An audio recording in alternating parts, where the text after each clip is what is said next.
Welcome to the Wildflowers in the Sky YouTube channel. My name is Marissa Bing, and I am an astrologer, a teacher, and a forever student of topics that include manifestation, cosmology, philosophy, depth psychology, and all things spiritual. I am brimming with passion and focus on helping you uncover the depths of astrology, and I am determined to help you see your life through a lens that is both empowering and purposeful. If you are looking to expand your knowledge of astrology or develop new perspectives through which you can just view your life through, or just simply be provided with thought-provoking material, then look no further. This YouTube channel has one goal, and that goal is to encourage positive and powerful shifts. Shifts in self-understanding, shifts in understanding others, and shifts in understanding this world. Thank you so much for being here. Let's get started.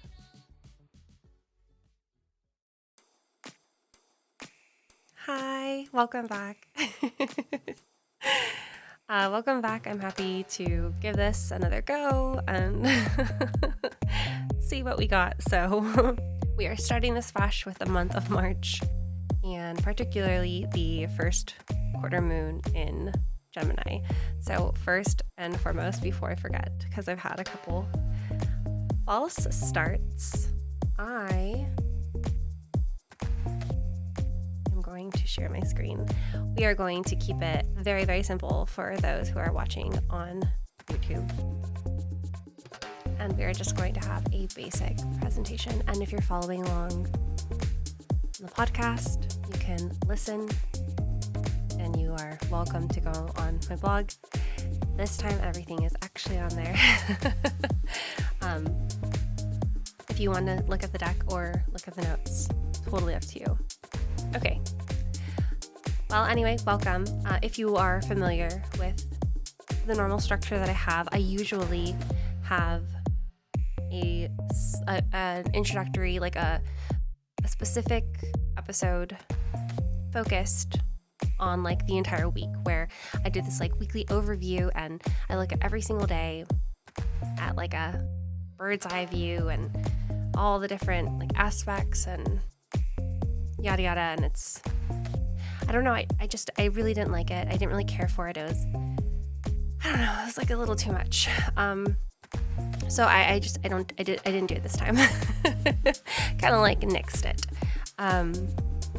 This time I just kind of changed the structure. I don't know. I think that like I've been trying to figure out like what my groove is with this whole, with all of it. I'm not the biggest fan, if you know that I'm not the biggest fan of like generalized concepts.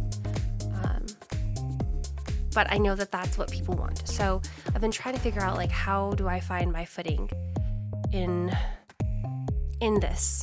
And so I played around within this episode, and I actually liked what I did here. And it's very quite similar to what I've done in previous moon episodes, which is a concept that I had created at one point that I was like, oh, I kind of like this.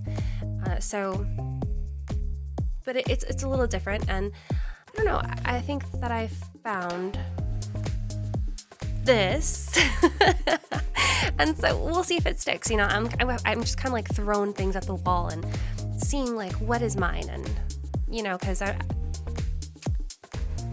don't know, just trying to figure out like what is my thing, right? And if it works, it works, and then we'll just keep doing it. So yeah. And hopefully it does, you know, like have a few other episodes already prepared, like for Cancer and for Leo, as we'll talk about at the end. And so far, like I said, I actually enjoyed making it, whereas like in the past, I really did not enjoy making the stuff that I made. I did not like making it. And, you know, of course, no matter what, it's work, right? So work is work, but it was more than that. Whereas this time it was like, even though it was work, there was still this part of me that was like, oh, I like this. Like, I'm actually excited about this kind of thing. So I think this one might stick, but no promises. From your ever inconsistent queen here. Anyway, so we have this first quarter moon in Gemini, and have it on here that it's from February 27th to February 28th. Now, the moon is in Gemini from February 26th to February 28th, but the first quarter moon strikes February 27th. So if you are looking at the notes, if you are watching on YouTube, then that is what you're looking at. So this week is, if you follow me, then you know that my weeks, I identify weeks beginning on Mondays and ending on Sundays. And so to me, this week is like a middle of the road kind of week, because we start this week in 1 month, like in February, like Monday and Tuesday for February. But then we end the week in another month, in March. Additionally, day 1 this week is the first quarter moon in Gemini. So it's kind of like a very interesting week in my opinion. And as I often say, moons are optimal for goal setting and tracking and manifesting. And before we go further into first quarter moon in Gemini as a whole, I do think that we can pause and just take a moment to even consider our goal progress. And there's 2 ways that we can do this.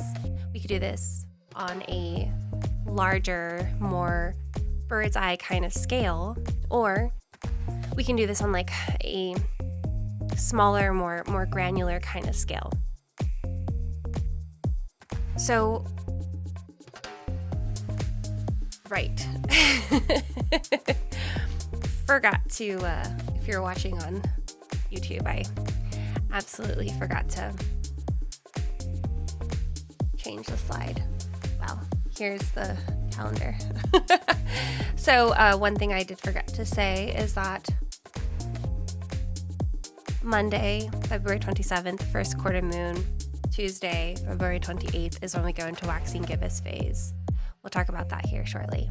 Anyway, so let's look at this high level. And the reason that I kind of want to talk about these goals on the high level, small scale level is because I think a lot of people are always oh, the moon is great for focusing and tracking and looking at your goals. And I don't think anyone ever fully actually tells you how you can look at it, or maybe they say just look at the moons or look at the past moons or whatever. So just want to give you actual dates with the actual moons to kind of help you have a little bit more detail in case this is something that you're a little confused on. So on a higher level, and the reason I say this is a higher level is because we're actually going way further back. So we're focusing on the higher level here, on specifically Gemini and Sagittarius. The reason we're focusing on Gemini and Sagittarius is because we're talking about the Gemini first quarter. Honestly, we can continue focusing. We could also include Pisces as well as I'm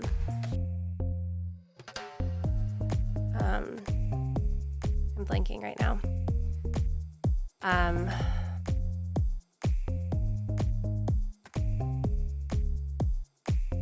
Sorry, I was looking at we could also include Pisces and Virgo, but I just kind of kept it simple and stuck with Gemini and Sagittarius. It's up to you on what you want to do with it. You can include any of the mutable axes if you want to, but I just kind of kept it simple and stuck with Gemini and Sagittarius as a whole. So if we want to look at this on the higher level, we can go back to the new moon in Gemini, which was on May 30th, 2022. We could also look at the full moon in Sagittarius on December 7th, 2022. And if we wanted, and the reason I put those is because, again, we have that new moon, which is the time that we set the goals. We have the full moon, the time that we kind of were planning on manifesting those goals. And then the first and the third quarters are kind of those check-in points where they're not necessarily the times where we were supposed to like manifest or set the goals, but more of like a, quarterly reviews at our jobs. So you can also incorporate those if you wanted to, but you don't have to. So on a higher level, during the new moon, what goals did we set? During the full moon, what goals have we achieved? And then also with those in mind, what are our next steps, and do we need to refine, and have we progressed, have we not progressed, we have to assess ourselves. So we can kind of consider our goals in that kind of manner, in that kind of respect, if we wanted to go that level. And one of the benefits of thinking of it from this perspective is there's a lot more time available, so we can actually, it's a lot more of a fair assessment versus 1 month is not a lot of time to actually identify and determine how a progress report of ourselves, right? That's why, progress reports are usually 6 months worth of data. And, as we can see, May to December is approximately, May 30th to December 7th is approximately 6 months. So giving yourself that kind of break in between will allow yourself to kind of, really evaluate. So that's kind of the higher level. And again, like I said, if you want to incorporate Pisces moons and Virgo's moons, I don't know why I keep forgetting Virgo here. One of my most favorite signs too. But if you want to incorporate that as well, if you want to incorporate Pisces New Moon, Pisces Full Moon, and you can keep going further back too. You could also incorporate Gemini Full Moon and Sagittarius New Moon. I'm really not sure why. Sorry, that's one of the reasons that kind of blanked me, is I'm not really sure why I didn't include Gemini's full moon and Sagittarius' new moon. Kind of blanking on why I didn't include those. But this is just really for example purposes, so please feel free to get creative with it, whatever resonates with you.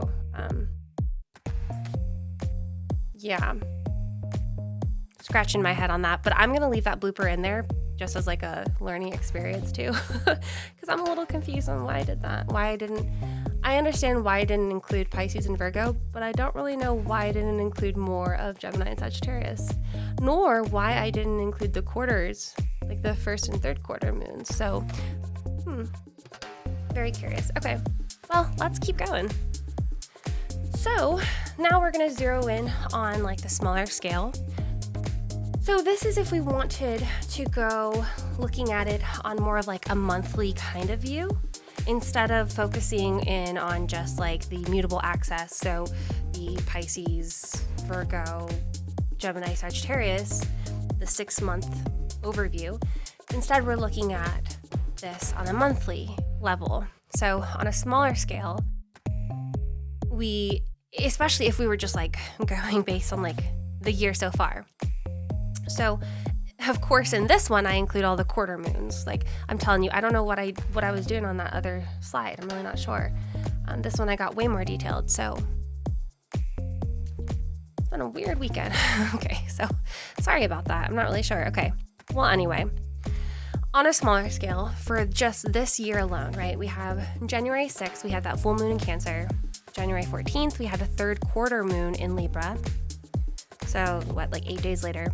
January 21st, we had new moon in Aquarius. January 28th, first quarter in Taurus. February 5th, full moon in Leo. February 13th, third quarter in Scorpio. And then February 20th, new moon in Pisces. So as you can see, it's really 8-ish days away that there's a new quarter happening. And so really it's every 8-ish days, you're kind of checking in with yourself. Now, you don't have to check in, obviously, but you probably should, because whenever you have whenever you have a job, you usually meet with your boss how often? Once a week to do a check-in. Whenever you are getting checkups with with your therapist, it's usually once a week. Whenever you have a coach of some sort, you meet once a week. It's a common thing to do this like once a week kind of thing. So to hold yourself responsible once a week kind of makes sense. It's a very interesting thing, and it's not even like people set up this dynamic because they were like, oh, because that's what the moons do. No, it's like this natural rhythm that we like follow. And I wonder, it's like a clear reflection, as above, so below. Like we just naturally do these things that it's really quite fascinating. Anyway, so February 20th, new moon in Pisces, and now February 27th, we have this first quarter moon in Gemini, which is today. Great. So if we consider these phases as opportunities to check in with our goals, whether that means that, these check-ins are like redefining the goals or manifesting the goals or setting the goals, based on these check-ins and based on our current reality, I have some questions that I think we can consider while we're like evaluating ourselves. And that is, what is our current progress with our goals? What habits can we form to ensure added or continual success and achievement? In what ways will these goals benefit us? Do we even still want these goals? Do these goals reflect the future we aspire for? Are our goals still in alignment with the person that we're becoming? Do the intentions we set reflect us, or do they reflect what society taught us? Do they satisfy us, or do they satisfy our parents? Do they satisfy society or a person or a job or family? Are they fulfilling to us, or are they fulfilling to parameters as defined by social constructs that we're born into, etc., etc., etc.? And I'll come back to why I'm asking these questions around ensuring that, or just like asking questions to confirm the origin for why we have the goals that we have. But first, let's talk about the first quarter moon in general. So, first quarter moons are more popularly known for times of action. So, let's see.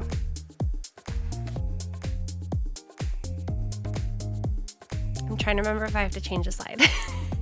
I think we're good. Let me see, actually. Yeah, I think we're good. Okay. So for some context, during the new moon, we decide what our goal or intention is, right? We have our phases of the moon, and during the new moon is when we're like, this is my goal, I have a goal, I have an intention. So the next major phase after the new moon is the first quarter, and this is when we take action on that goal or that intention. And during this time, we actually have the energy to take those first steps. And also, it's as if we have this like opportunity to do it as well. It's like, not only are we given the energy to do it, but now we also have the opportunity to do it. Now I change my slide. So in reference to the phases, the new moon always sets the pace for the axis that we're operating on. Okay, so axis. If you don't know what the axis is, basically there are three different axes. Axes, right? That's like that's a plural of axis. So there are three axes. You have, how do I explain this very simply?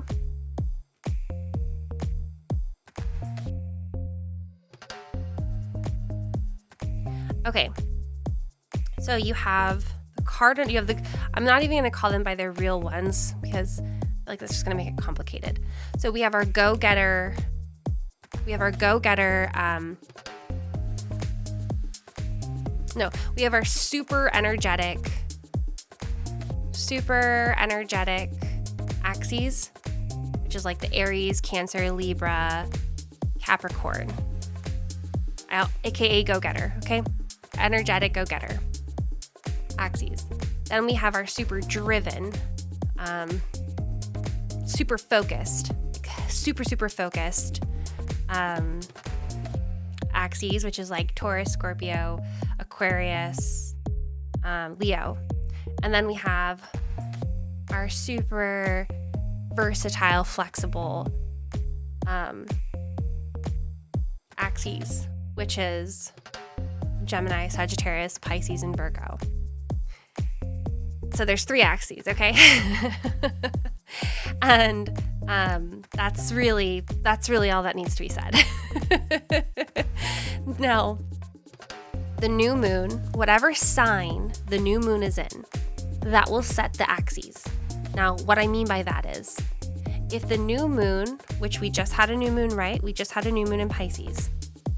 So Pisces is part of the super flexible axes that I just said. And that group is the Gemini, Pisces, Sagittarius, Virgo group. So, new moon in Pisces. Guess what this third quarter is, or guess what this first quarter moon that we're having today is? Gemini.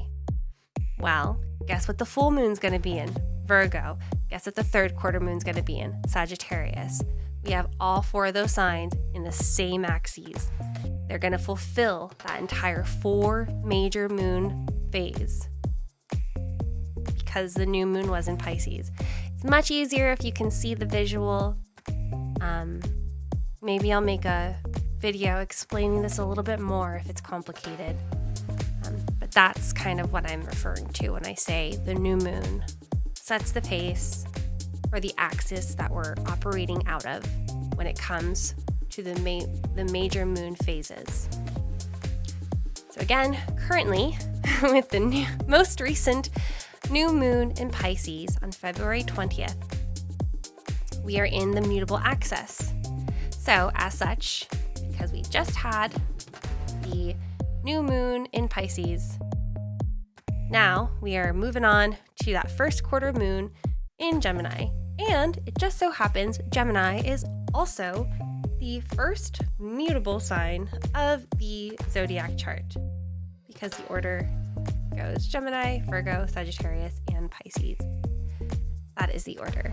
So these are all mutable signs: Gemini, Virgo, Sagittarius, Pisces. They also, because they are all mutable, they are considered to square each other. And a square is considered a 90-degree angle. So in the zodiac chart, in the circle, in the zodiac chart, where they are placed, they form 90-degree angles to one another. So when you see like the little lines, those are calculations of their angles. They form a 90-degree angle, which is a square. And as a result, right now, Pisces is where the sun is. Gemini is where the moon is. So right now, not even theoretically, the sun and the moon are squaring each other. I'm really hoping that's not going over your head. Sun is currently in Pisces. Moon is currently in Gemini. And because they automatically are signs that square each other, the sun and the moon are squaring each other. I probably should have put a visual in here for that. I'm very sorry. I did not think to do that. I was working on this very early this morning. Sorry. I'll do that next time. Anyway, what you need to know is that the sun and the moon are creating a square. And a square is when 2 planets are at 90-degree angles, and squares are not widely known to be very favorable aspects because they are essentially at odds with one another. So this energy can be a little unsettling. Think of two planets that are basically demanding attention and wanting things their way. Think of two children that are throwing tantrums. They want it their way. One particular way is to be like one kid wants the parent to be super involved, and the other kid wants the parent to be super detached. And they both want the parent to play with them their way. So naturally, the parent is just getting thrust from one way to the other, and it's really getting the parent to be very restless and like annoyed and just like trying to bounce back and forth, like trying to be super like coddly to one and super detached to the other. It's not working out. I think I'm supposed to switch. Yes. Okay. So, in Aspects and Personality, one of the books by Karen Homaker-Zondag, one of my favorite authors and teachers, she says that when the sun and moon are squaring one another, enough tension is achieved, resulting in the question of, who am I? Of course, I want to preface, or just disclaim actually, her comments and her insights are mostly regarded towards a person's chart as opposed to like a general look at the sky. But I think that this can still apply even on the most general of levels, because when we set goals, we're theoretically setting them because they are ideally what we want, right? But are they, like, again, going back to those questions that we looked at just a few slides ago, which are right here, do the intentions that we're setting actually reflect us? Or are they reflecting what society taught us? Do they actually satisfy us? Or are they satisfying our parents or our family? Are they fulfilling us, or are they fulfilling the parameters as defined by the social constructs that we are born into? So first quarter phases are fascinating times and truly times of opportunity because they can help us identify our wants if we choose to use this energy as that, like constructively, right? And in the same resource, we also have this quote: conscious behavior, the sun, conflicts the behavior needed to give a sense of security, the moon, thus feeling unsettled. So conscious behavior conflicts with the behavior needed to give a sense of security. No matter what though, even if that goes over your head, we're feeling unsettled. So look, if we can mesh our wants and our needs,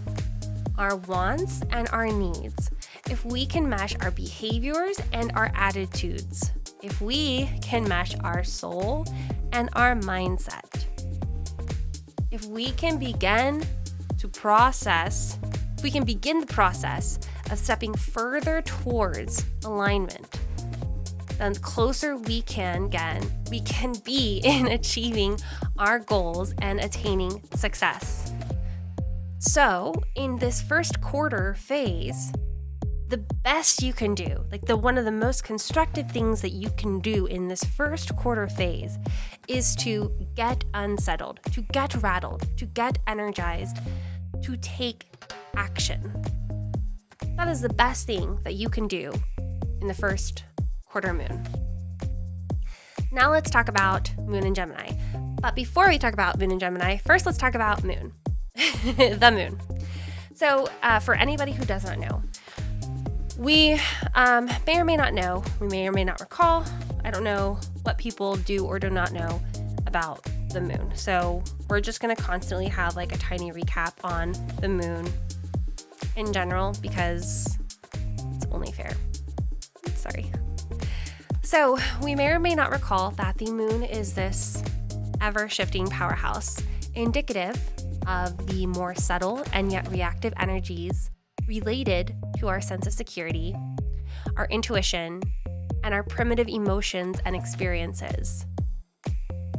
It is also the fastest moving planet out of the astrologically defined planets and helps us identify those subliminal energies that may be present for the day. As we know, the first quarter moon in Gemini,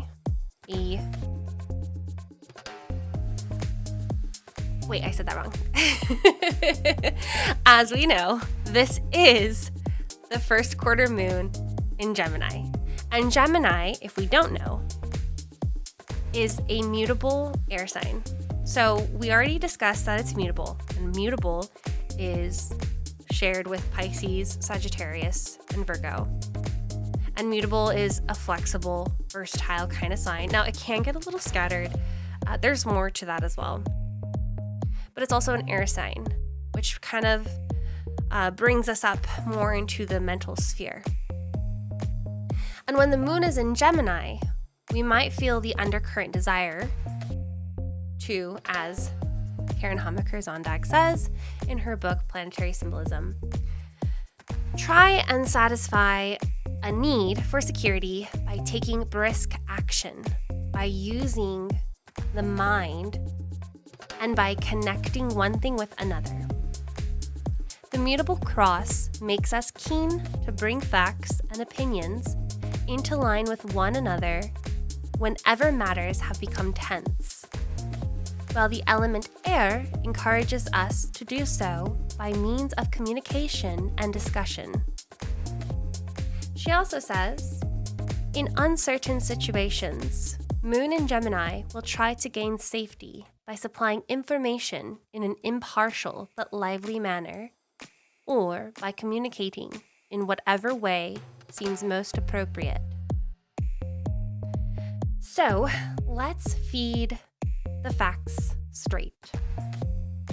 The Geminian moon is always a time of curiosity, of observation, of higher intrigue or amplified interest, a touch of intelligence, of social behavior and interest in contacts. It's typically a mentally active time for certain. Mental stimulation will certainly be of interest. We also might find ourselves nourished by mental stimulation, by socialization, by abstract thought, by thought-provoking ideas, by the exchanging of theories.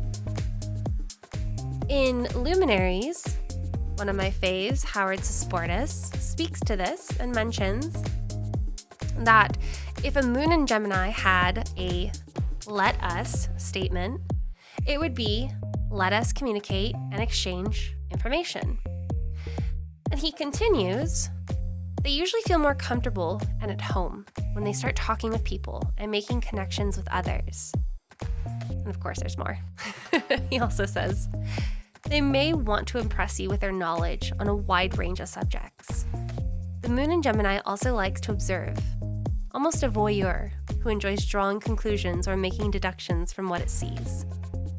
These are the sort of things that instructively make them feel secure or included.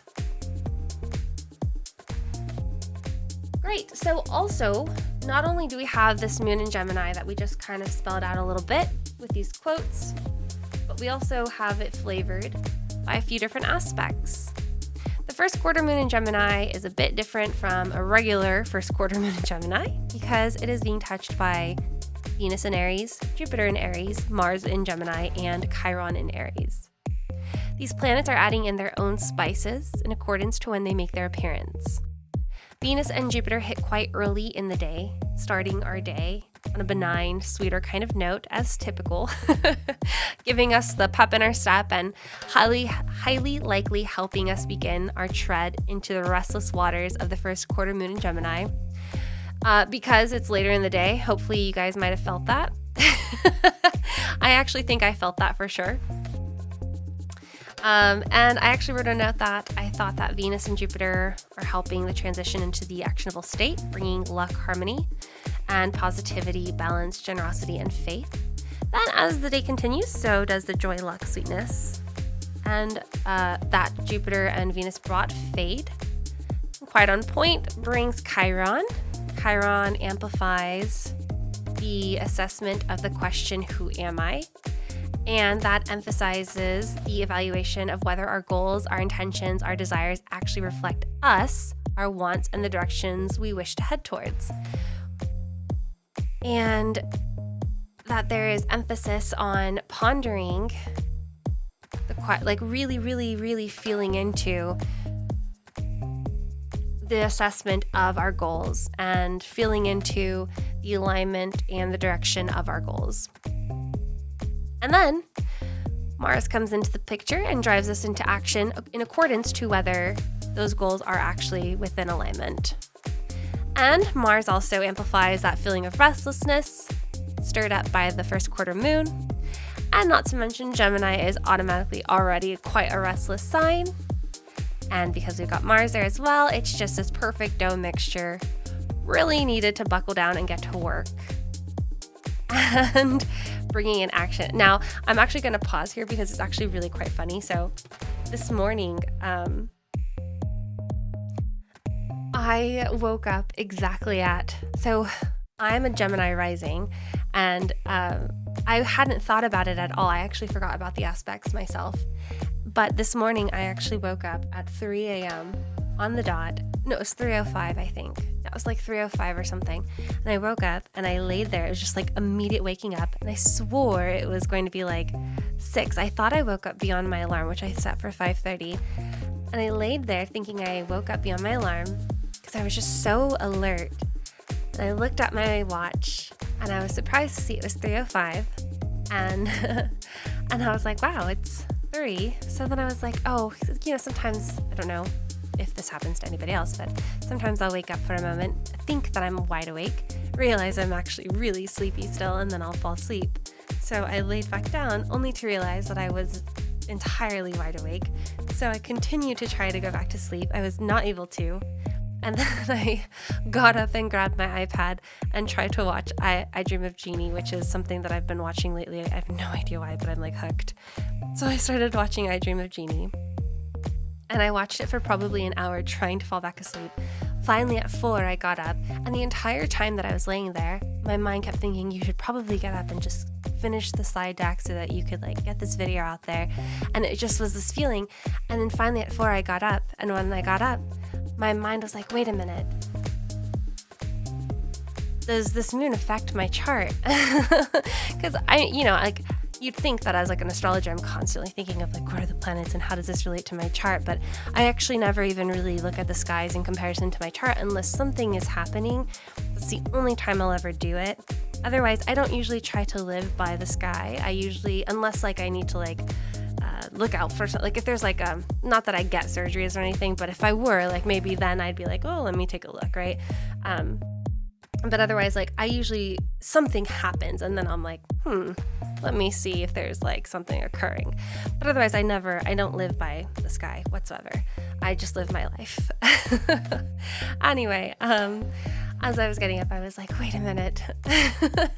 For certain, this third quarter, or first quarter, I keep saying third quarter, this first quarter moon is absolutely affecting me. It was really very interesting and very funny. So if there's any other Geminian folk out there affected by this moon, I'm curious to hear your own stories of just gotta get up, gotta this, gotta that. Okay, let's keep going. Great, so now we have first quarter moon in Gemini. So how do we tie all this information together as a whole on a general level?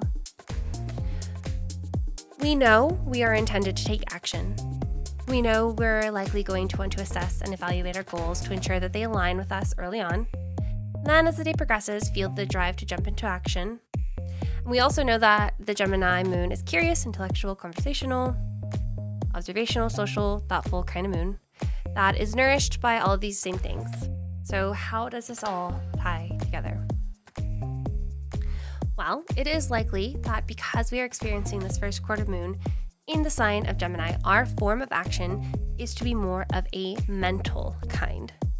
Depending what our goal is, maybe we are using the first quarter moon to make the connections we need to make, whether that's social connection or even connections on how to tie this goal with a bigger picture goal.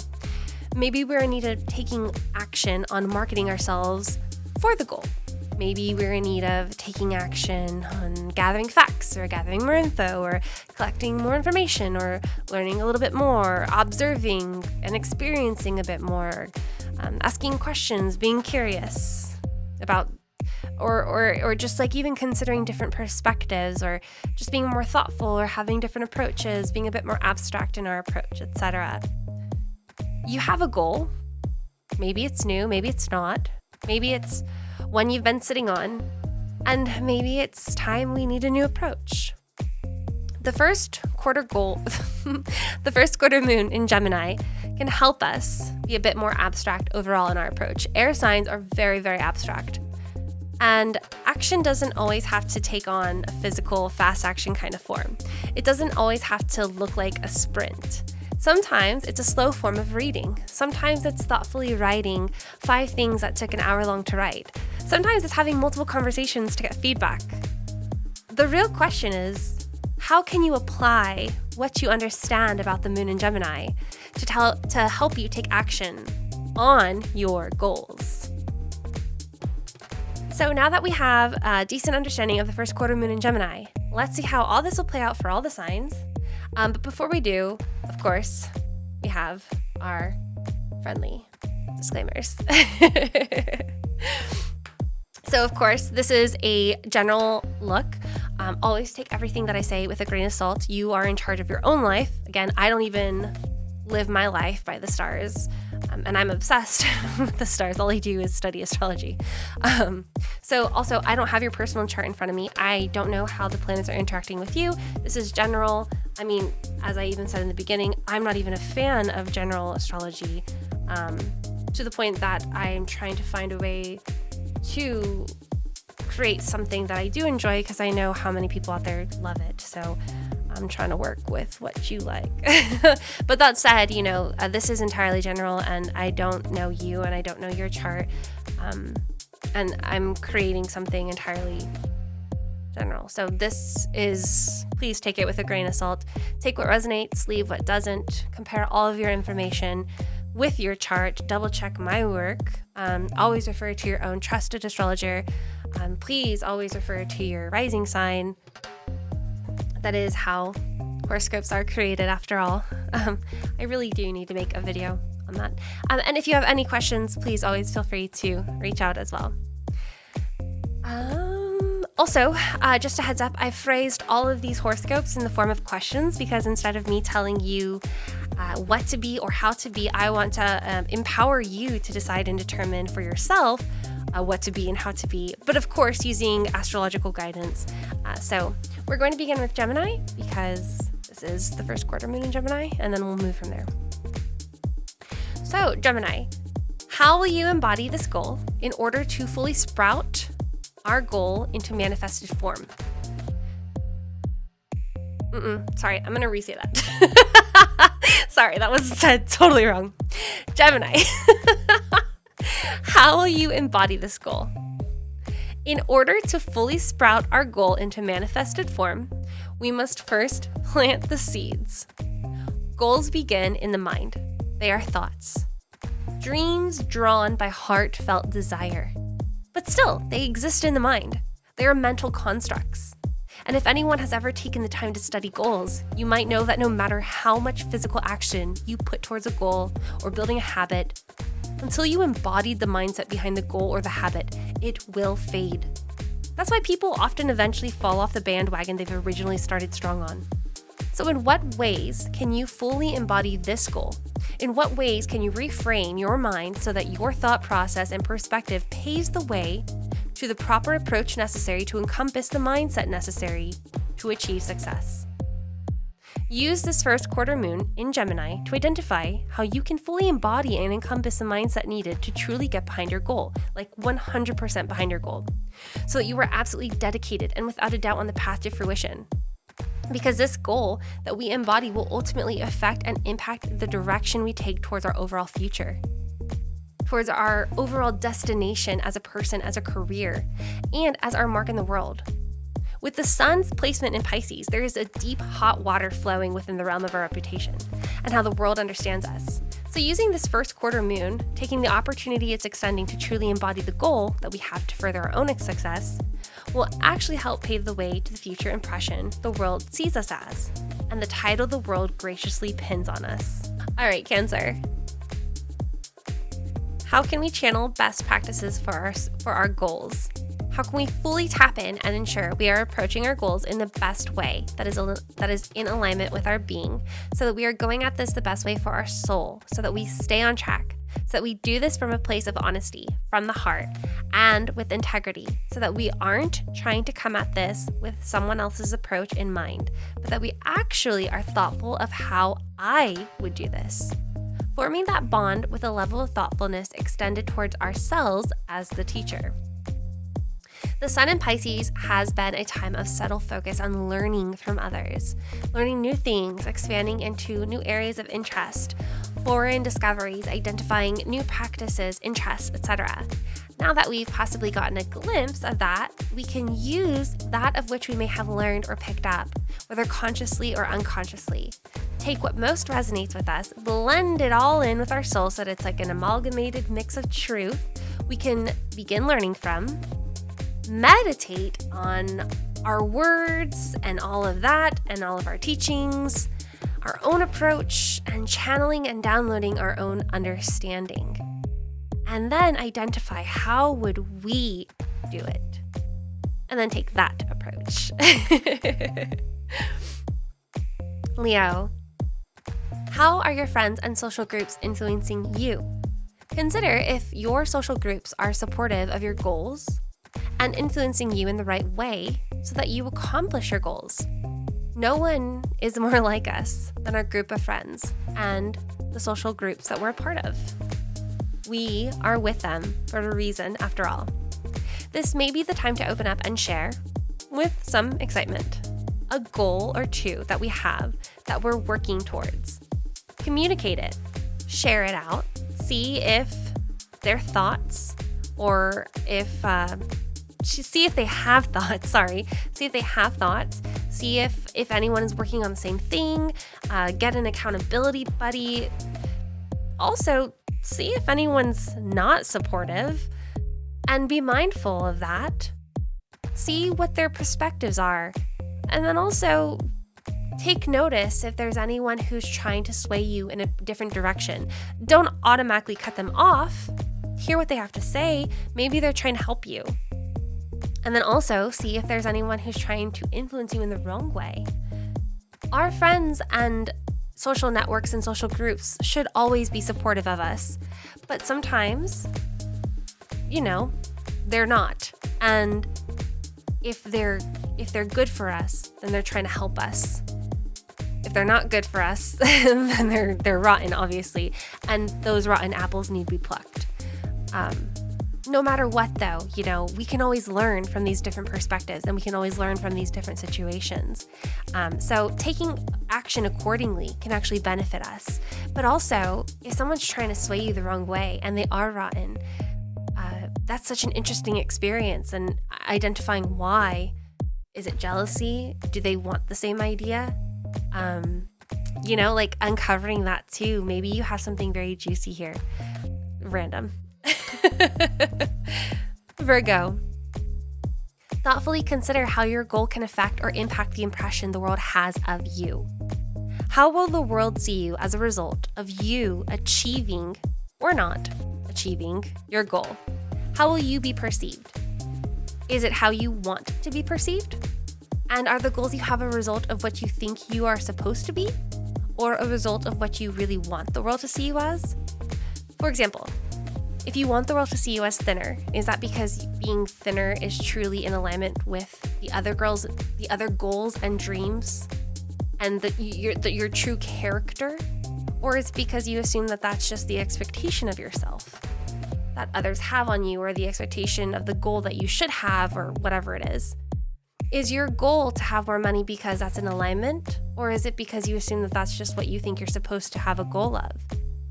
Your goals will always impact how the world sees you and the reputation that you have and the title that you hold in the world, no matter how large or small these goals are.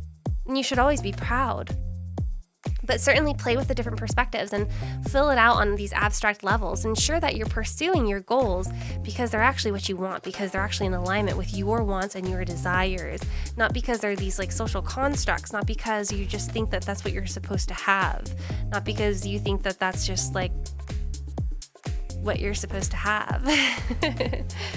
Also, considering that the sun is in the fellow mutable sign Pisces, within where this sits in your own chart, we might have better luck accomplishing our goals if we reference like a close partner or a close coworker or a lover or a friend, etc. Somebody who's like very close with us to help us see the parts of us that we're not seeing within ourselves. Somebody who can actually like see us. Many times, those who are very close to us, like a best friend or so, they're able to see the things within us that we struggle seeing ourselves. So while we might be able to think that we want something or think that something's in alignment with us, they will be able to be able to identify if that's actually true or not. And they can kind of cross-check and be those checks and balances to help let us know if like, yes, that is within our character, or no, that's not within our character. Libra. How can we link our goals with more philosophical or contemplative topics? How can we link our goals with deeper concepts? Look, we are deep creatures at the end of the day. We have a conscious and a subconscious and an unconscious.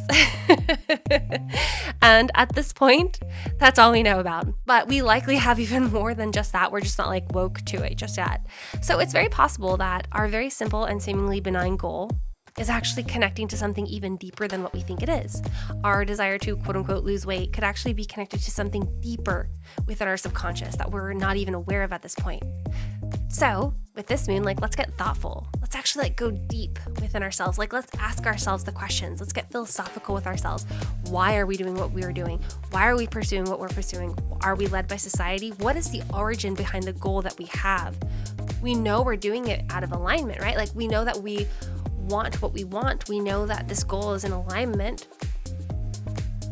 But do we also want these goals out of free will, or did God want them for us? Is there some like thing telling us to have this goal? Whose will are we following? What philosophies are we wanting to follow? I don't know. Get silly. You'll learn more about yourself as you do. Scorpio. How can the goal we have benefit other people? Additionally, how can this goal become a resource for others, or perhaps the benefits of achieving this goal will somehow, in some odd domino effect, become the resource for others? By achieving this goal, will it somehow nourish others? I know these questions sound like a bit silly, and before I continue with my tirade of questions, I want to give like a bit of an example to explain that yes, your goal actually can benefit others and nourish others, regardless of how selfish it may or may not appear. A person has a goal for their business income to be $100K monthly. Some might see that as like a selfish goal, but is it really? Because of achieving this goal, that person can open job opportunities potentially with incredible benefit packages.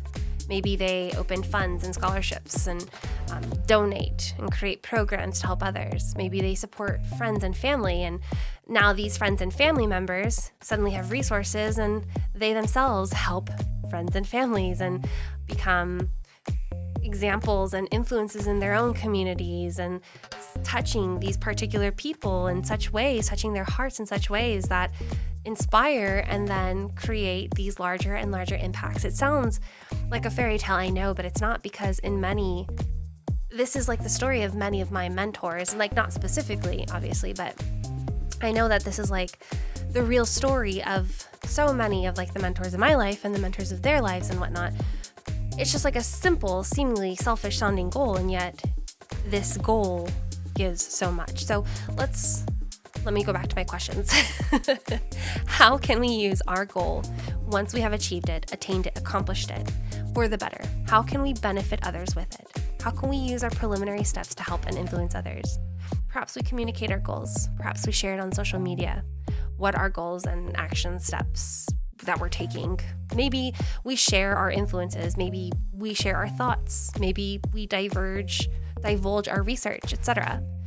We might find that by mentally exploring how our goals can help others actually propels us that much more forward. Remember that the sun is in our sister sign, Pisces, and it is telling us nothing if not to create, if not to tap into our inner child, if not to express ourselves in the ways that we enjoy most. If that means simply just dreaming of how your goals can help people, then so be it. Or maybe it's time to just see how your goals can help others by getting creative with it. Sagittarius, how can this goal bring you closer to being whole? Why do you even have this goal? In what way will achieving this goal bring us closer to alignment? We all have a reason for wanting goals, and if you go through the first portion of this lecture, you know that ensuring the goal is in alignment with our soul is step one. And if you're still here, then that means your goal is in alignment, so why is it in alignment? Clearly, it's necessary for you to feel whole, for you to be whole. And why is that? Interestingly, I don't know many who ever take the time to pause and mentally consider why they have the goal that they have. And why should they? It's, we have the goal we have. It's like a feeling. It's like an inner desire. It's a knowing. It's a whole body F yeah kind of concept. But there's also this like rationality behind it. And if we can muster up the logic, we can further understand ourselves. We can further get to know ourselves and get to understand ourselves like on a deeper level, even if it's like a more on an abstract plane. Keep in mind also that the sun is in our fellow mutable sign, Pisces, and with its placement in that chart, in our chart, there's a subtle focus bringing us down deep into our roots. We are ruled and driven by our subconscious. Our subconscious is like this rainforest. That's the way that I see it. That's like filled with everything from our life and before. It's been proven that traumas can be passed within our DNA. When we hear concepts like healing our lineage, it's like a real thing. We're healing our ancestors, and that includes the pressures that they encountered. I encourage that we allow ourselves permission to truly explore our goals and consider if maybe perhaps some originate from ancestral roots. Or even better, on the alternative side, perhaps our goals are the lived out destiny of the ancestors that we have, and we are the manifested form bringing them into fruition. Capricorn, what are you daily dumping into your brain?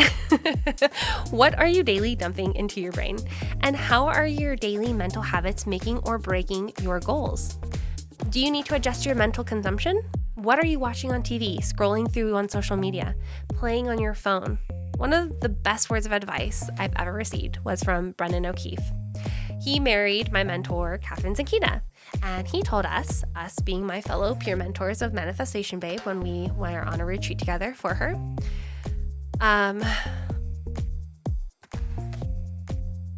he told us a story, He told us a story of how Catherine never goes on social media. She never goes on social media. She uses social media. Social media is her job. If she ever goes on it, it's for influence, for reference material, but it's short-lived. Otherwise, she's only ever on there to post, to share material. She's never just on there. Another interesting story, in one of the courses I took in college, I learned about how there was a study done regarding brainwaves in tandem with a person watching TV. Turns out that when a person watches TV, their brainwaves are exactly the same for when a person is sleeping. We lose countless amount of hours of mental activity, of brain cells, of time lost in the white noise, TV, social media, all of it. What is your white noise? And what changes do you need to make so that you're spending your time wisely and getting your goals done? With the sun in Pisces benefiting us in the chart, we might do well going into our community. Maybe going to the park in the neighborhood, meditating there, or getting work done at the local community shop or local coffee shop. Perhaps taking a stroll at the farmer's market, exploring some new neighborhoods, getting away from what's familiar, but also what's nearby, just to recalibrate the brain. Find what works, find what doesn't. It might not be such an extreme shakeup that's needed, just a small trip away. Aquarius. How can we really apply ourselves in this goal so that we add a level of expression? If this goal is truly in alignment with who we are, then it means we fully embody it. To fully embody it, we must have the right mindset to support it. and adding a form of expression can certainly assist in gathering the right mindset necessary for the embodiment practice. Approach this goal in a new way. Probe it from abstract levels, creatively diving into it, engaging with it from different mental spheres, and seeing where you can truly make your own unique concept and creation. Goals, of course, typically start as universal concept. I want to get fit. I want to start a podcast. I want to get a boyfriend. I want to make more money, etc. It's not really very personable. If it's not personable, it's not really something in alignment. The more personable it is, the more attainable it becomes, because the more real it is, the more matter of fact it is. It's only really real if it's already yours, which it is. So make it yours. Pisces, how can this goal objectively bring us a sense of fulfillment and bring us back to ourselves? It's so easy to do things that remind us of old times. We romanticize the past. We think fondly of the past. We can have the best or the worst time of before, and no matter what, we want to go back. It's like we get stuck. Our egos get scared of what can be, of what's ahead, of the potentiality of what's before us now, of what is available to us in the here and now. And this is why goals are so key, because they can help us overcome our ego jump. Because they can help us overcome our ego. And they can help us jump leaps and bounds, particularly when our goals are in alignment with our soul. So first and foremost, we have some questions. First and foremost, how can we gently but constructively sidestep our ego? How can we ensure we respect our ego, but we don't give in to our ego? How can we be sure to prioritize our goals? And then secondly, is our goal in alignment with our soul? And if it is, how can we objectively and abstractly approach this so that it brings us a sense of fulfillment? How can we mentally approach this in such a way that it brings us back to ourselves, so that our end goal is realignment, so that mindfulness is achieved? How can we mentally become whole with ourselves? And how can this goal help with that? Aries, how can we thoughtfully adjust our environment so that we are supporting our goals? Maybe we're sharing it on social media. Maybe we're telling our friends.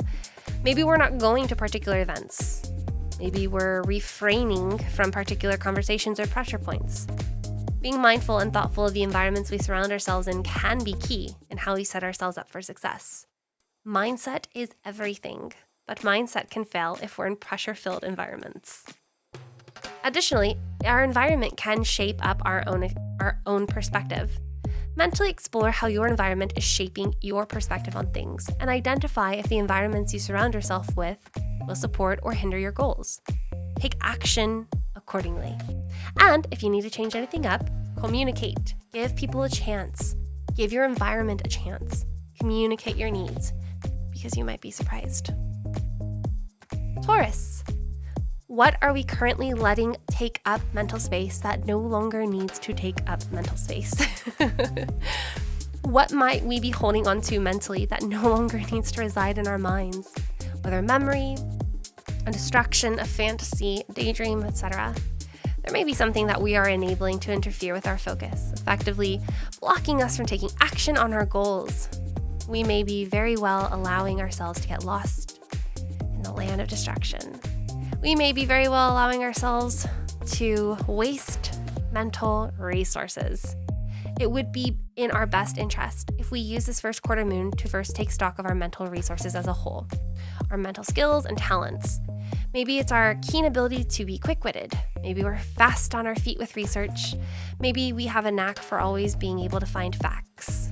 Perhaps we always tend to just know where things are, what inventory is on hand, even though we don't own a said inventory.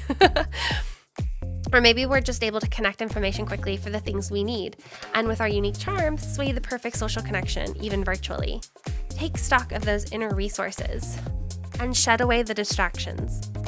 Considering the sun's position and its benefiting energy, we might find some inspiration or influence from either friends, associates, or even social media.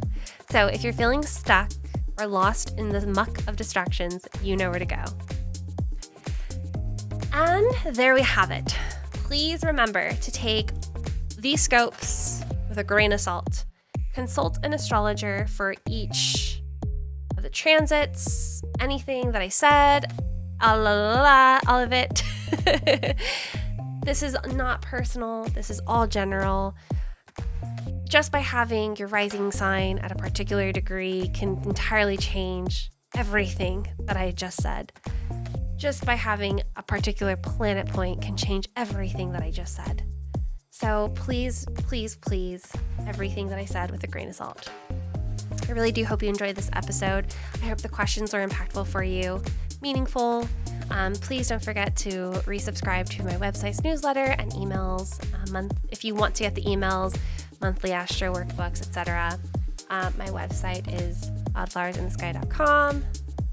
And if you need to email me, hello@wildflowersinthesky.com. I know I'm very inconsistent. I'm so sorry about that. Again, I think I might have found what I want to do. Hopefully you like the new presentation the new way too. Again, it's not super different, but it is a little different, and I like the way that it's different. But I do have notes prepared for Cancer, Leo, and Virgo. And I am brainstorming a few educational videos because, as you know, my favorite thing is the educational part. So I'm planning on making a bunch of stuff for educational purposes. I am actually building out and mapping out the school that I really want to create. So it's all coming together. Anyway, if you're in the West, hope you're surviving the storm. Thank you so much for being here with me, and happy first quarter moon in Gemini. So sorry this is late, but hope you get something out of it. Thanks.